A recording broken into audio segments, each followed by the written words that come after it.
Hello, this is Amy with the Oak Ash and Thorn Mystic with another older deck review. This one, the Druid Animal Oracle, Working with the Sacred Animals of the Druid Tradition by Philip and Stephanie Cargam, and artwork by Will Worthington. This one I do not have the original box for because this is one of my original decks that I've ever had. So I use these little makeup bags. I love the zippers on these. I'm not a big fan of the drawstring ones because they always seem to come open. So I found this and voila, the cards fit and it's awesome. All right. So here we are with the book. It's a hardbound book for mine. I know there's probably newer versions of this that are not hardbound like this. Like I said, I've had this one a long time. You can see all the wear and tear on that book. And yeah. So here we have all of the names of the animals in English, their Gaelic names, keywords, and what page they're on. So this is how they do their table of contents. Also, it talks about, here we have the oracles and what it all means. Then Sacred Animals of the Druid Tradition, there's all the cards, how to use the cards, pretty extensive actually. Pronunciation guide, further reading, the Animal Oracle and the Druid Way. Now the authors, I should say, of this deck are members of the Order of Bards, Oates, and Druids, which I too have been a member for probably close to 20 years. So this was a natural thing for me to want to get into, of course. They have it on the back cover here too, in alphabetical order. This side is not alphabetical order, it's done by page number here. So either way, you can find what you're looking for. And I'll kind of get into the book a little bit here. I'm not going to get super carried away. Let me move that up a little bit here. And it goes into the Druid tradition, according to OBOD, our animal teachers, rooted in time. There's so much information in this book. The Celtic Otherworld, inner animals, power animals, totem guides. Yeah, there's just an immense amount of information. And then when you get into the card pages, you have a picture of the card, the name and in Gaelic, the keywords, and then it talks about what's in the picture. Then it talks about the meaning of the card, and then if it's drawn reversed. And then they have stories here, the tradition of the blackbird. They have it for every animal like that. And it takes up quite a bit of pages too. Okay, so now you can kind of see that. So we go back to the back of the book here. We have how to use the cards, starting a reading, the sacred space. It has their explanation of the wheel of the year, how to shuffle and ask your questions. And then the spreads, they have the triune spread. They have the Awen spread, the spread of the elements. Then they also, let's see, that's the hearth spread. Then they have the Aryan rod spread. And then they have some extra information about each animal too. Then they have sample readings. Like I said, there's so much information. And then pronunciation guide, further reading. I would also recommend this deck just simply because if you are interested in Druidry at all, it's a huge resource just reading that book. And I will put a link both for the purchase of the newer versions of this deck as well as to OBOD down in the description. All right, I'm going to set the book aside. And as you can see, the backs of the cards, this is the symbol of Awen, and they have it both directions, so these cards can be reversed. And they are a thinner card for this deck. Like I said, I don't have the newer decks. I don't know if they're thicker.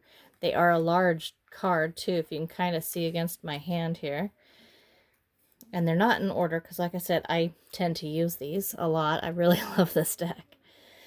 So we'll start with this. Let's see here. I'm going to pause it and see if I can get a little closer. All right, so I got a little bit closer. Now I'll just flip through the cards. And all these cards, they have the animal, but they've also got symbols from Celtic lore, things that you see throughout the British Isles. So there's horse. And then you have bear, and you'll see symbols. This all has meaning, and it's all, and including the Big Dipper, which is Ursa Major, which is related to the bear. You'll see that sort of thing all echoed throughout the book and in the cards. So there's a lot of detail to look at here. The water dragon, the owl, and the plants also have some meanings in the book as well. The ram. Later on, I'll probably do a walkthrough with the Druid plant oracle made by the same authors, and I'll put a link to it in this video once I do that, but it might be a while. I have a lot of cards to go through. The ram, the otter, the wren, the goose,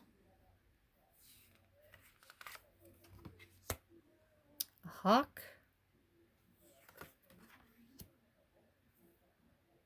the stag. I love the mushrooms on the trees too. The wolf. I don't know how many times this card's come up in readings for me. It's like a never-ending card for me. The adder.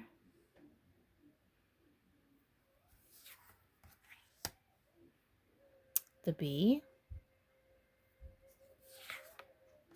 And they have a few blank cards, so if there's an animal that's not part of the deck and you want to add it to the deck, that's what these blank cards are for. You can either put a picture of your animal on it and then write the name, or however you want to do it. I've left mine blank, and I just kind of, whatever of my animal friends who pop into my head, you know, maybe they're animals we've had here on the farm or whatnot, I'll just imagine that in that place, and then I know that they're with us, even though they might have passed on. Dog. Sow. Seal. Very ferocious little kitty. I don't know if you've ever watched any documentaries on the Scottish wildcat, but if you haven't, I recommend going and reading or watching them and learning about them. They're actually quite endangered.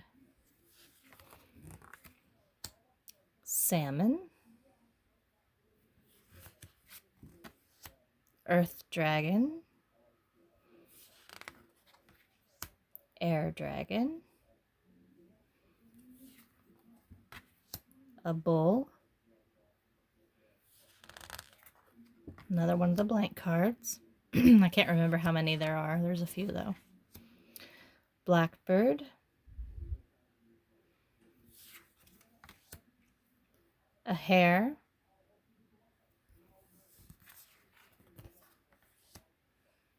A swan. A fire dragon. The cow.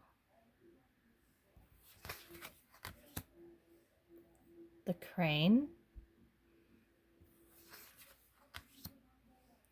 A raven. A hind.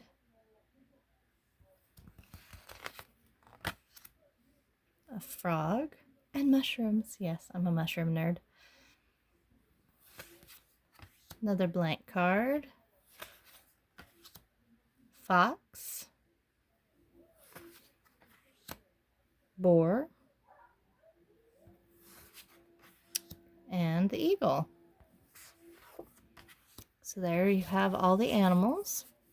It's very difficult to shuffle in any direction except this direction, I find. So I will shuffle once so you can see it. I usually grab it this direction to do the hand shuffles. As you can see, it's a little bit easier to do. And there's my little white moonstone, just say so. Gotta have a crystal on my deck. Videos. Whoops. Sorry about that. Got carried away shuffling, and I'm going to flip that card, and we'll take a look at the water dragon. All right. So water dragon, I'm going to look here, is on page 130. There we are. Actually, I'm going to back this up a little bit so you can see the whole page. All right. So here we have the water dragon. It means passion, depth, connection. The card shows the stoorworm, a great sea dragon whose head was like a mountain and his eyes like round locks, very dark and deep. Living off the coast of northern Scotland, he could only be appeased with the offering of 7 virgins, bound hand and foot and laid on a rock beside the shore each Saturday. A young man called Asapodel killed him by riding a boat into his body and setting fire to his liver. As the dragon died, the crashing of his tongue made the Baltic Sea. As his teeth fell out, they made the Orkneys, the Shetlands, and the Faroe Islands. Finally, he coiled himself up tightly and crashed into the sea. And old folks say that Iceland is his body, the liver still burning beneath its smoldering crust. Now, there's something I hadn't read about before. How about you? The water dragon brings that which is hidden into the light of day, memories and wishes which may have long lain forgotten or repressed in the unconscious may emerge to frighten or overwhelm you with their apparent negativity or destructiveness. Facing these experiences with compassion and courage will, in the end, bring you an experience of greater depth of soul and a greater sense of connectedness to all life. Although you may at times feel overwhelmed with emotion, with time you will be able to achieve a sense of balance and stability as these strong feelings are integrated in your consciousness. Drawn reverse, the card warns us to approach an exploration of our psyche and our past with caution. The conscious self can absorb the impact of only a limited amount of repressed or unconscious material being released into awareness. It is wise to work fractionally, little by little, to integrate the unconscious material into consciousness. It is often best for healing and wholeness to be achieved slowly. Beware also of allowing your emotions to rule you in a way that later you will regret. And then it goes into the tradition of the water dragon. This is going to be very long, so I probably won't read it. Yeah. So you can kind of see that. I will put it here so you can pause it if you want to read through that. And then the second pages, I will move it around so you can pause and read that as well. And then the last page. And there you have it. That is the Druid Animal Oracle. And I hope you enjoyed it. We do have an Instagram page, a website, and Facebook page also linked down in the description. Please go there, like, follow, subscribe, all of the good things. And I will see you again soon with another video.